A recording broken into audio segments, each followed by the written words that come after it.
Allah subhanahu wa ta'ala has promised that He's never going to test or try us except that there will always be ease along with and also after that trial. And Allah subhanahu wa ta'ala has told us that those who are patient will taste the fruits of their patience. And therefore, after the lowest downs, if you like, in the life of the Prophet, and the most traumatic incidents, it was only natural that the Prophet would then be gifted by one of the all-time highs. Some scholars have said this is the greatest miracle that the Prophet has been given personally. And that is the incident of Al-Isra wal-Miraj. Al-Isra means the night journey that the Prophet undertook from Makkah to Jerusalem. Mi'raj actually means the, if you like, item or the mechanism of rising up high.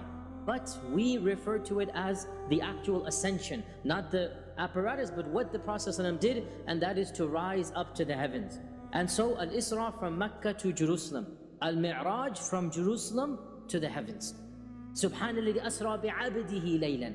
All praise be to Allah, or may Allah be exalted, because He has taken His abd in one night, laylan, min al-Masjid al-Harami ila al-Masjid al-Aqsa. From the Masjid al-Haram in Mecca to the Masjid al-Aqsa in Jerusalem, alladhi barakna hawlahu.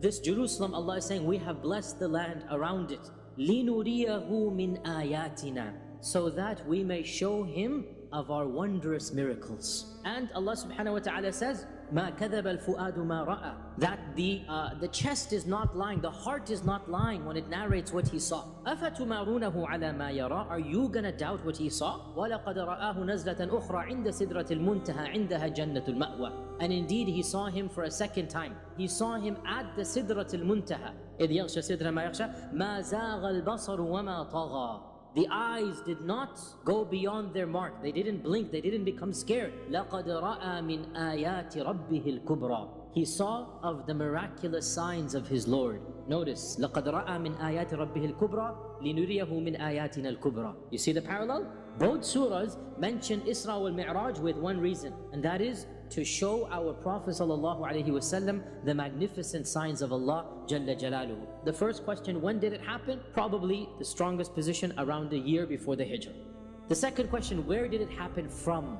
The Prophet ﷺ said that when I was in the Hatim, lying down, Jibreel came to me. So this is the most authentic version. There is another version. The Prophet ﷺ says that when I was in my house, I saw the roof open up and Jibreel come to me. Ibn Hajar says this shows that he was in his house and Jibreel first took him to the Hatim. What is Al-Hatim? It is the semicircular region that is outside of the Kaaba. And he says that in the Hatim, Jibreel opened up my chest and he brought a bowl made out of gold that was full of, in one version it says Zamzam, in another version it says full of Iman. And he took out my heart and washed it and put it back. Then Jibreel brought me a dabba. Dabba is a beast, it's an animal. دون البغل وفوق الحمار. It is smaller than a mule and larger than a donkey. أبيض, pure white. And it was called Al-Buraq. And Al-Buraq of course comes from the root of lightning, right? So it's lightning speed. And the Prophet explained that it puts its hoof, every hoof of this buraq, it puts it as far as the eye can see. According to another report in Tirmidhi, the Prophet ﷺ said it had a muzzle on it. You know what you put on the harness? It had a harness on it and it had a saddle. Jibreel was holding on to the harness and the Prophet ﷺ stepped onto Al-Buraq. He basically mounted Al-Buraq. What does an animal do that is mounted by a strange person? Jumps up, it neighs, right? So Buraq tried to do that and Jibreel basically smacked him. Jibreel yanked the harness and he said, woe to you, alam tastahi, are you not ashamed? For wallahi, no one has ridden you more blessed in the eyes of Allah than your current rider. And the Prophet ﷺ said that I rode him and he took me until we came to Baitul Muqaddas. And I tied Al-Buraq to the animal post that is used by the Prophets. I went inside and I prayed 2 rak'at. According to one narration, the Prophet ﷺ prayed 2 rak'at, and when he turned around, فَالْتَفَتُّ فَرَأَيْتُ جَمِيعَ الْأَنْبِيَاءِ, he saw all of the prophets lying behind him. From the other narration that we have, the Prophet ﷺ actually says that I saw myself with the other prophets, and there was Musa praying, قَائِمٌ يُصَلِّي, and he was a tall and strong and muscular man of a brownish color, as if he is a man from the tribe of Shanu'a. And in fact, our Prophet ﷺ said that when I was going to Isra al-Miraj, I passed by the grave of Musa. So this means he passed by his grave, and then Allah took him to Masjid Al-Aqsa, right? And then Allah took him to the 6th heaven. So he met Musa 3 times. And I saw Isa ibn Maryam alayhi salam standing and praying. And the one who looks most like him is Urwa ibn Mas'ud al-Thaqafi. In another version, the Prophet ﷺ said he was whitish in color. Of course, the Arabic is red. As I said before, the Arabs called white people red. And his hair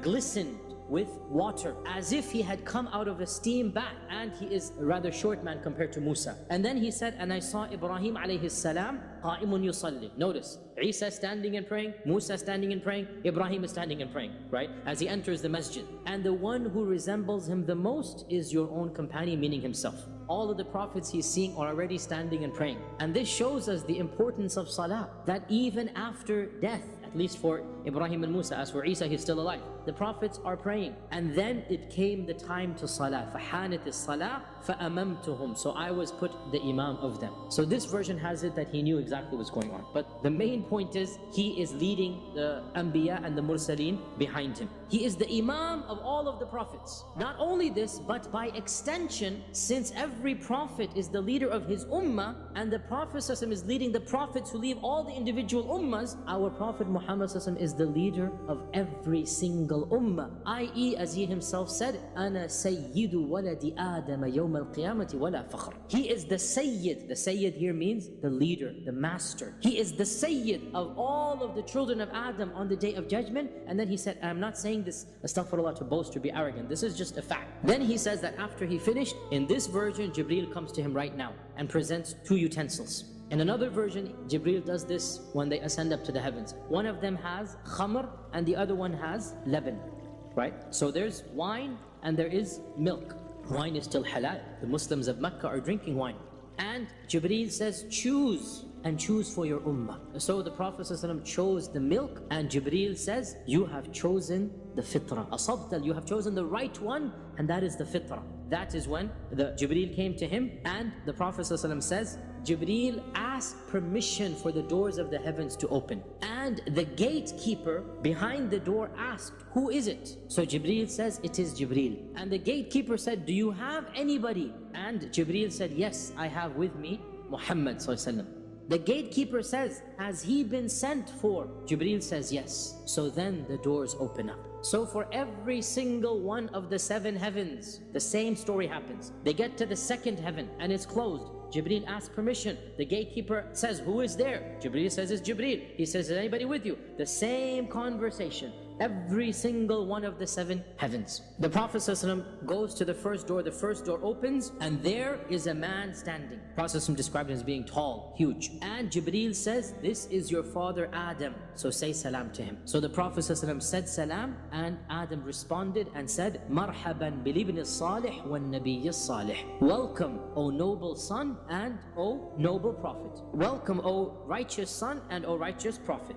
In the 2nd heaven, there is Yahya and Isa ibnay al-Khal, i.e. their 2 mothers were sisters, right? So Maryam and her sister, and the Prophet ﷺ was told, this is Yahya and Isa, say salam to them. And so I said salam to them, and they said, welcome, O noble brother and O noble prophet. Then the 3rd heaven, and in the 3rd heaven was Yusuf alayhi salam. And the same thing, welcome, O noble brother and O noble prophet. And here is where the Prophet ﷺ said the famous phrase, I saw Yusuf, and lo and behold, it was as if he had been given half of all beauty, Shatr al-Husn. Then I went up to the 4th heaven, and in the 4th was Idris alayhi salam. And Idris also says, welcome, O noble brother and O noble prophet. Then I go up to the 5th heaven, and there is Harun, and the same, welcome, O noble brother and noble prophet. I go up to the 6th heaven, and there is Musa. Then I went up, Musa began to cry. So he was asked, why are you crying? So Musa says, I am crying because this young man who was sent after after me shall have a larger following that will enter Jannah than my own Ummah. And then he said that I went up to the 7th heaven, the same question back and forth with Jibreel, and then I saw Ibrahim alayhi salam, and he was sitting with his back leaning on the Al-Baitul Ma'mur. What is Al-Baitul Ma'mur? Allah subhanahu wa ta'ala mentions وَالطُّورِ وَكِتَابٍ مَسْطُورٍ فِي رَقٍّ مَنْشُورٍ وَالْبَيْتِ الْمَعْمُورِ. It's in the Quran, Surah Al-Tur. Al-Baitul Ma'mur means the frequented house. The only information we have about Al-Baitul Ma'mur is that the Prophet ﷺ said it is a house similar to the Kaaba. In one version, it is the Kaaba of the heavens. Just like there's a Kaaba on earth. In another version, it is above the Kaaba on earth, such that if it were to fall, it would fall on the Kaaba on this earth. So it is above the Kaaba of this earth. And every single day since Allah has created the creation, 70,000 angels enter Al-Bayt Al-Ma'mur to basically do tawaf and pray. And those 70,000 never return. And every single day this happens. And Ibrahim is there because he is the one who built the Kaaba on earth. So he deserves to be associated with the Kaaba in the heavens. And Jibreel said to me, this is your father Ibrahim. Hada abuka Ibrahim. Say salam to him. And so the Prophet ﷺ said salam to him, and Ibrahim responded the exact same way that Adam had responded. Notice the beginning and the end, the same response, right? Welcome, O noble son, and O noble prophet. So notice the dabba or buraq is still tied at the post, okay? So the journey is very simple. From Masjid al-Haram to Masjid al-Aqsa. From Masjid al-Aqsa up to the heavens, then he's going to come back down and then use buraq to get back to Makkah. The Prophet ﷺ said that on the night he went to Isra-wal-Meraj, he met Ibrahim and Musa and Isa. So they began talking about the Day of Judgment. And Ibrahim was the first to be asked, tell us about the Day of Judgment. So Ibrahim said that I don't have any knowledge about the Day of Judgment. They asked Musa, and Musa as well said, I don't have any knowledge.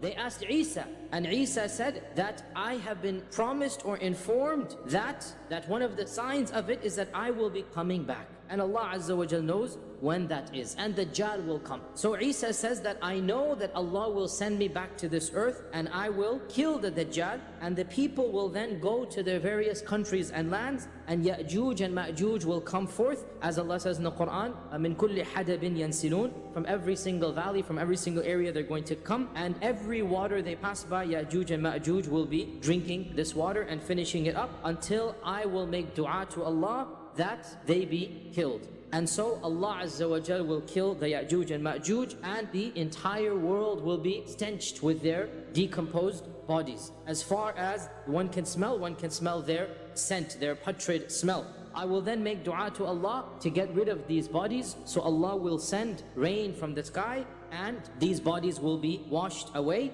And when this happens, I have been told the Day of Judgment will be like a pregnant woman who's about to give birth. It's going to happen at any time. And the Prophet ﷺ says, what Isa says, we find it in the Quran. حَتَّى إِذَا فُتِحَتْ يَأْجُوجُ وَمَأْجُوجُ وَهُمْ مِنْ كُلِّ حَدَبٍ يَنْسِلُونَ. Seems very clear that the Prophet ﷺ is engaging in conversations with the other prophets. Where did this happen? Did it happen in Baitul Muqaddas? One possibility. Did it happen when he's moving up to the heavens? Another possibility. There's another conversation that is recorded. The Prophet ﷺ said, لَقِيتُ إِبْرَاهِيمَ لَيْلَةَ أُسْرِيَ بِي. I met Ibrahim the night that I went on the Isra. And he told me, Ya Muhammad, O Muhammad sallallahu alayhi wa sallam, أَقْرِئْ أُمَّتَكَ مِنِّ السَّلَامِ. Give my salams to your ummah and inform them, وَأَخْبِرْهُمْ أَنَّ الْجَنَّةَ طَيِّبَ التُّرْبَةِ. That Jannah, its soil is beautiful and luscious. وَأَنَّهَا قِيعَانِ. But it is barren. وَأَنَّ غِرَاسَهَا سُبْحَانَ اللَّهِ وَالْحَمْدُ لِلَّهِ وَلَا إِلَهَ إِلَّا اللَّهُ وَاللَّهُ أَكْبَرُ. And the seedlings that we put in this soil will come from everybody saying Subhanallah, Alhamdulillah, La ilaha illallah, Allahu Akbar. Every Subhanallah becomes a tree. Every La ilaha illallah becomes a tree. Every Allahu Akbar becomes a tree. It is also narrated, and again we don't know when. Perhaps this happened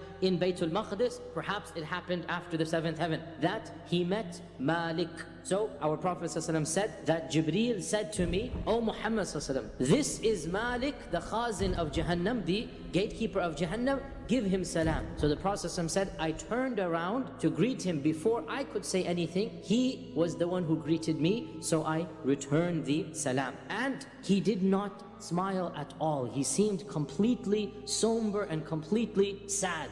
And so the Prophet ﷺ asked Jibreel, Why is he like this? And so Jibreel responded that he has never smiled or laughed since he has been created, because his job is Jahannam. And once he's seen Jahannam, he has never smiled or laughed. But Jibreel added, were he to have smiled for anybody, it would have been you. He then proceeded onward. So we are now basically above the 7th heaven. He has met all of the prophets, including Ibrahim alayhi salam, and now he proceeds onwards above this. What is beyond this? He said, and then I saw in front of me the Sidratul Muntaha. What is the Sidratul Muntaha? The Sidra is a type of tree that is known for its large branches, and it's known for its delicious fruit and sweet scent. And Muntaha means the very end. So the Sidra at the end, this is how it translates into. In English, this is called the lot tree. And the Prophet ﷺ said, the fruits of this tree were as large as the water jars of Hajar.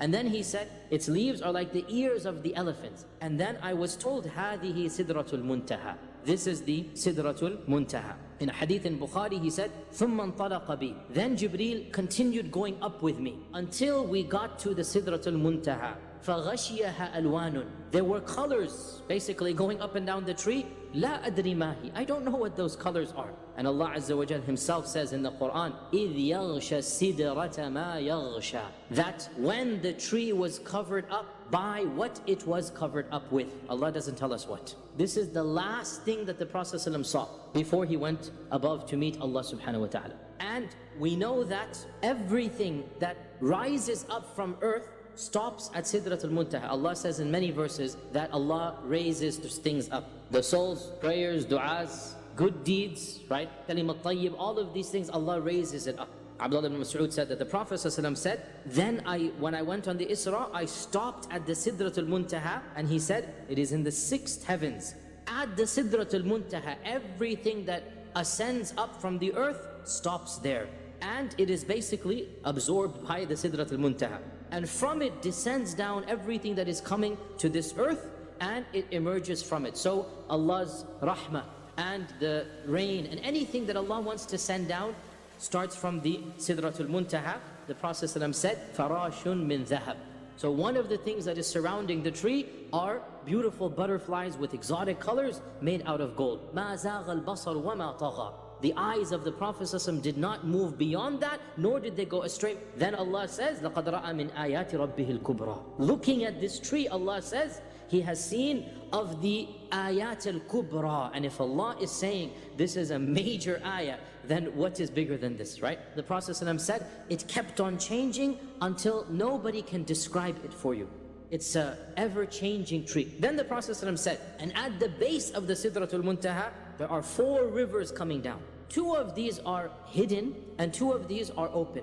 So I said to Jibreel, what are these rivers? So Jibreel said, as for the hidden ones, they are ones in Jannah. You're not going to see them in this world. And as for the ones that everybody can see, the river Nile and the Euphrates River. Jibreel is telling him that the Nile and the Euphrates are blessed rivers. As for the 2 rivers of Jannah, they are Al-Kawthar and Salsabil. In one version, the Prophet ﷺ said, ثُمَّ رُفِعَ لِي الْبَيْتُ الْمَعْمُورِ. Then I saw Al-Baytul Ma'mur. In one hadith, it says that, so I passed basically Ibrahim in the 7th heaven, and then I saw Sidratul Muntaha. In the other hadith in Sahih Muslim, the Prophet ﷺ said, and then I went to Sidratul Muntaha, and it is in the 6th heavens. Imam al-Nawawi tries to explain this, and it seems like a good explanation. The trunk of the tree begins in the 6th heaven, but its branches finish at the end of the 7th heaven. Nothing of the creation of this world, at least, is beyond the Sidratul Muntaha, right? The only thing that is beyond it is the throne and the one who is above the throne. And then he saw Jibreel alayhi salam in his original form. Jibreel had 600 wings. He blocked the entire horizons. And he said in another hadith in At-Tabari, from the feathers of Jibreel's wings, pearls and corals were dripping. Allah says in the Quran, most of the angels, Allah says, 2 or 3 or 4 wings. But Jibreel alayhi salam, in this hadith we learn he has 600 wings. 3 things he saw one after the other at the highest level. Number 1, Sidratul Muntaha. Number 2, Baitul Ma'mur. Number 3, Jibreel. This is the reference in the Quran, لَقَدْ رَأَى مِنْ آيَاتِ رَبِّهِ الْكُبْرَى. He saw of his major signs. And it is said that the Prophet ﷺ only saw Jibreel in his original form twice. Then Ibn Mas'ud said, the Prophet ﷺ was given 3 things. Number 1, the 5 salah. We're going to come to that. Number 2, khawatimu Surat al-Baqarah, the ending of Surat al-Baqarah. And number 3, Allah promised him that whoever worshipped him from his ummah without doing shirk, that he will be forgiven and caused to enter Jannah. And the Prophet ﷺ said that the last 2 verses of Surah Al-Baqarah, I have been given them from underneath the throne of the treasure of Allah. And we know that whoever recites these 2 verses, Allah will protect him. In another hadith he said, whoever recites these 2 verses on a nightly basis, يعني كفتاه, they're going to be enough for him. He doesn't need anything else. It was then that the Prophet ﷺ went to the gist of Al-Isra, and that is the divine appointment. In Sahih Bukhari, the Prophet ﷺ says, then I was caused to ascend forth in the singular, not Jibreel anymore. And I rose to a level where I could hear the pen writing. As the Prophet ﷺ said, the first thing that Allah created was the pen. And then Allah told the pen, uktub. So the pen asked Allah, what should I write? And Allah said, write everything that will happen until the end, until Yawm al-Qiyamah. Write everything. He went beyond Jibreel, he went beyond even the Sidratul Muntaha, and he heard the divine pen as it was writing in the book that Allah Azza wa Jal has with him. There is a book that Allah has above the throne, and therefore it is, inshallah, legitimate to say that the Prophet ﷺ went to a level that no living creature has ever been to, as far as we know. But we don't have any details about what was said except for the 50 salawat.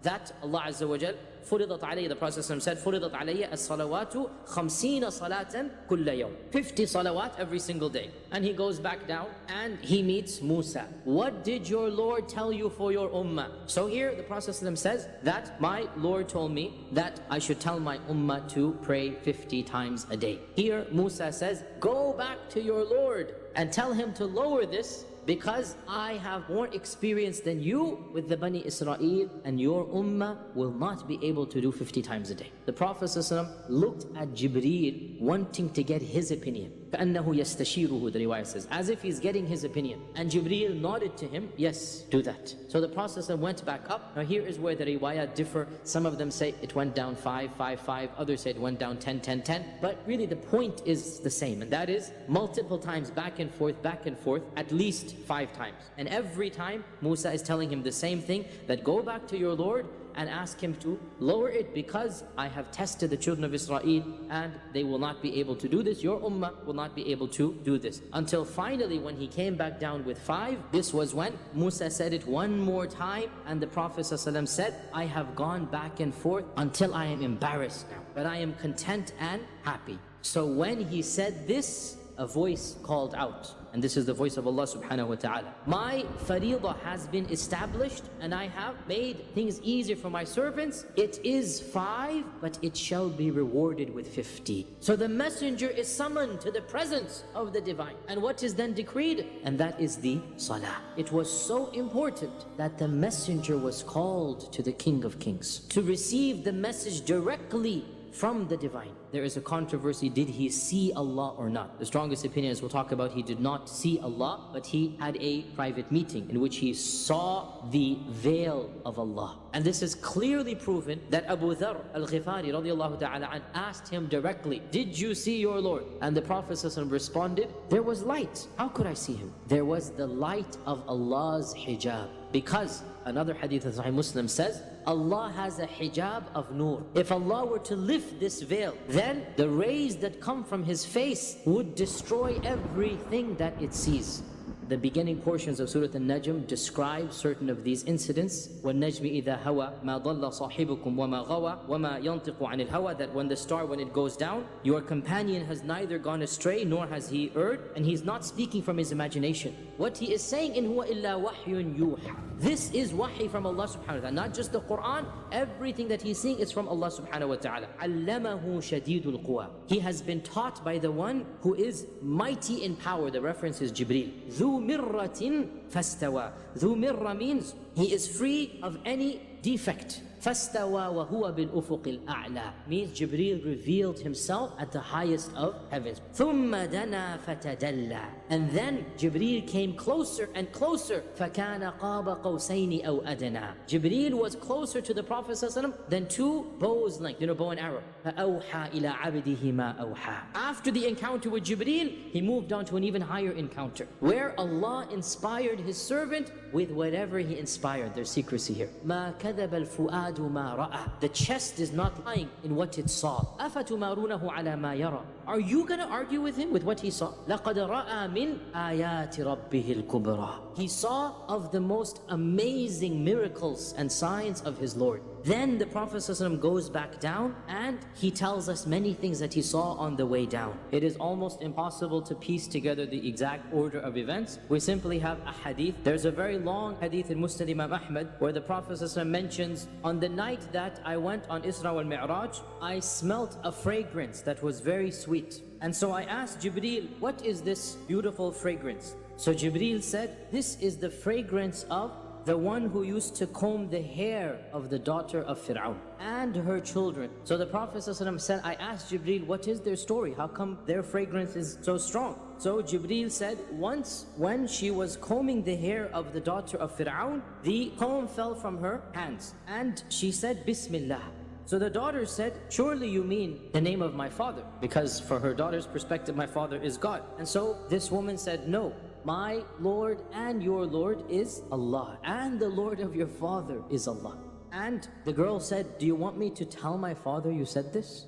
And this woman, whose name we don't even know, said, yes, go ahead. And so when Fir'aun found out, he called this slave girl and asked her, are you saying you have a Rabb besides me? Because Fir'aun used to say, Ana Rabbukum al-A'la. And Fir'aun used to say, as the Quran says, قَالَ هَلْ عَلِمْتُ لَكُمْ مِنْ إِلَهٍ غَيْرِي did I ever teach you there's another God besides me? Because he has to teach his people about God. And this is exactly what he asked this lady as well. She said, yes, my Lord and your Lord is Allah. And so Fir'aun ordered that a cauldron be put of fire and it was boiled in front of her, and she was told that she has to throw her own children into the fire, one by one, or else acknowledge Fir'aun as her Rabb.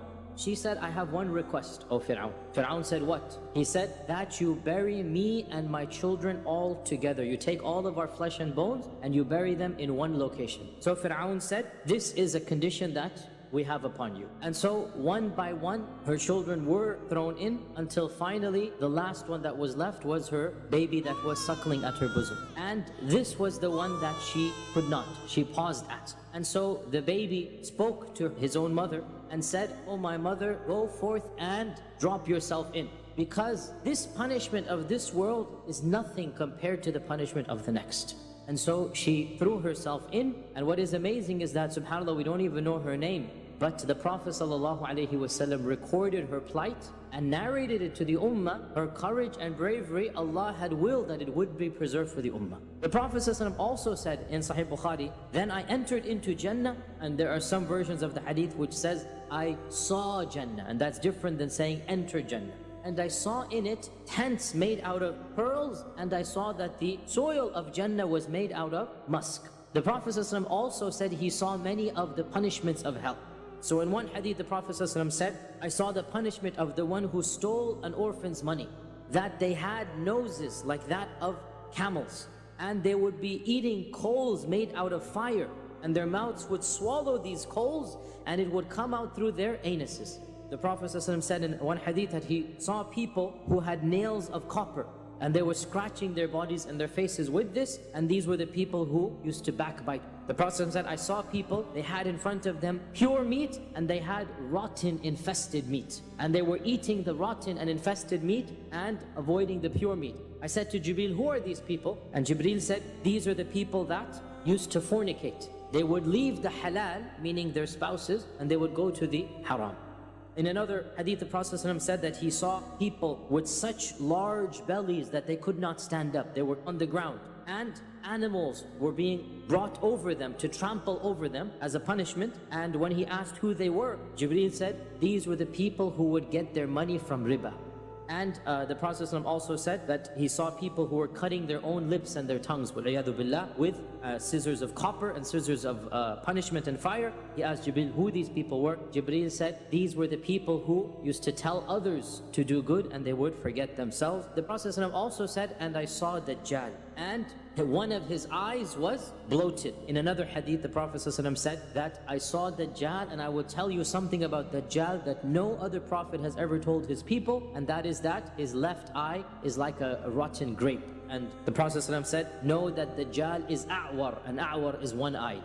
The Prophet ﷺ came back down to Jerusalem, and he then rerode Buraq. So Buraq is tied up in Jerusalem, right? Remember, Buraq is an animal that is for this world to transport him from Makkah to Jerusalem. As for the transportation from Jerusalem to the heavens, this is what is called Al-Mi'raj. So when he gets back down to Jerusalem, he then rides the Buraq back to Medina. And there are some narrations that are not fully authentic, but there's no problem in them to affirm them as well, that the Prophet ﷺ passed by 3 caravans of the Quraysh that he recognized. When he came back to Mecca, the Prophet ﷺ went back to sleep, he said, and he woke up in the Haram. And this clearly shows therefore that the actual Isra took place from the Haram itself to Baitul Muqaddas and then back to the Haram. So the Prophet ﷺ said, when I woke up the next morning, I felt an anxiety about how am I going to tell the people of what happened to me? And what will they say? And they are going to reject me. And as I was sitting, anxious and nervous and worried, he's sitting in front of the Kaaba. The enemy of Allah, Abu Jahl, passed by me and he saw me in that state. And so Abu Jahl said to him in a sarcastic manner, what is the matter with you? Why? Has anything happened? The Prophet ﷺ said, yes, something happened. So Abu Jahl said, what? So the Prophet ﷺ said, yesterday, last night, I was taken from here to Jerusalem. So Abu Jahl was shocked and he said, and you are now here amongst us? You're now waking up amongst us? And so the Prophet himself said, he didn't know whether to make fun of me then or to wait so that I would not retract when he called the other people. The Prophet said, yes, I'm waking up amongst you here. So Abu Jahl said, if I call your people, meaning the Quraysh, will you tell them what you have just told me? And so the Prophet said, yes, I will. And so Abu Jahl began screaming out to the people, Hayya ma'shara Bani Ka'b ibn Lu'ay, which is the great-grandfather of the Quraysh. Come forth, we have an announcement to make. And so the people came slowly from the places of Makkah. And so Abu Jahl says, tell them what you promised you would tell them. And so the Prophet said, last night I went to Baitul Muqaddas and I went to pray in the Masjid Al-Aqsa, the Baitul Muqaddas. So the people began reacting in different ways. Some of them began musaffiq, just like clapping like in what is going on here. Others put their hands on their heads not knowing what to do. And others began snickering and laughing until one of them said, and he had been there to Baitul Muqaddas, can you describe it for us? Because everybody knew that the Prophet had never been to Baitul Muqaddas, right? And so the Prophet said, I began describing the Baitul Muqaddas until they began to ask me about specifics that I wasn't able to recall. I got confused and I became so worried and anxious that I wasn't able to answer, that I had never been so worried before. And he said, as I was waiting for what to respond, I saw in the distance Baitul Muqaddas rising up in front of me, until I saw it descending beyond the house of Aqil ibn Abi Talib. And this is the house that he grew up in, because Abu Talib had died and Aqil is now living in it, right? The house that he grew up in, not the house he's currently living in, that's Khadija's house. And no question they asked of me, except that I saw the Baitul Muqaddas, right, basically being shown to me, and I looked at them and I answered every question that they had, until finally one of them said, as for the descriptions of Baitul Muqaddas, then of Jerusalem, then he is accurate. The Prophet ﷺ said, and Ibn Hisham mentions this, I will give you some signs as well. And he mentioned the 3 caravans. He mentioned the first caravan is of so-and-so, and they will be returning soon because they were the closest to the city. The second caravan is so-and-so, and they had lost a camel, and you can ask them about that camel, they were searching for it. The third caravan is such and such, and they had this urn of water that I drank from. Abu Jahl said, if you saw them at such and such a place, the caravan should be coming right now, because it was very close to Mecca. And while they're discussing, the news arrives that the caravan is entering Mecca. And so Abu Jahl goes and sees, and it is exactly as the Prophet described, and he comes back and saying, this is clear sorcery. And of course it was at this time when one of the Quraysh came running to Abu Bakr and said, do you know what your companion has just said what? He said, your companion claims to have gone all the way to Jerusalem, which is a month's journey, and back, which is another month's journey, and he did all of this in one night. Abu Bakr said, if he said that, then it must be true. So the man said to him, do you believe him in such a claim? And so Abu Bakr said, I believe him in something that is even more amazing than this. He claims that the revelation from above the 7 heavens comes to him instantaneously. Which is more amazing? Just to go to Jerusalem and come back, or that Allah is communicating with him instantaneously? And so because of this, Abu Bakr was called As-Siddiq. If you think about it, in this journey of Isra wal Miraj, the Prophet ﷺ physically saw all of the pillars of Iman. He saw the hijab of Allah and he spoke directly with Allah. He saw numerous angels and he saw the angel Jibreel in the original form. He met all of the prophets and he spoke to them. And this is the prophets in the books, right? And he spoke to them about the day of judgment, and he spoke to them about the signs of the day of judgment. And he saw heaven and hell, which are going to take place after the day of judgment. And he even saw the reality of Qadr. How? When the Prophet ﷺ went up and he saw Adam alayhi salam, he actually saw Adam surrounded by many people beyond what he could count. And on the right side of Adam was one group, on the left side another group. And when he saw Adam alayhi salam, saw the people on his right, he was happy. And when he saw the people on the left, he began to cry. So he asked Jibreel about this, and Jibreel said, these are all of the children of Adam. The Ashabul Yameen are the people of Jannah. The Ashabul Shimal are the people of Jahannam. So when he looks at the people of Jannah, he's happy. And when he looks at the people of Jahannam, he is saddened by seeing Adam with the right and the left, and by one more thing, the pen, the writing of the pen, hearing the pen. The Iman of the Prophet ﷺ, after literally seeing with his own eyes all of these pillars of Iman, you understand that this was a personal gift to the Prophet ﷺ to increase his own Iman.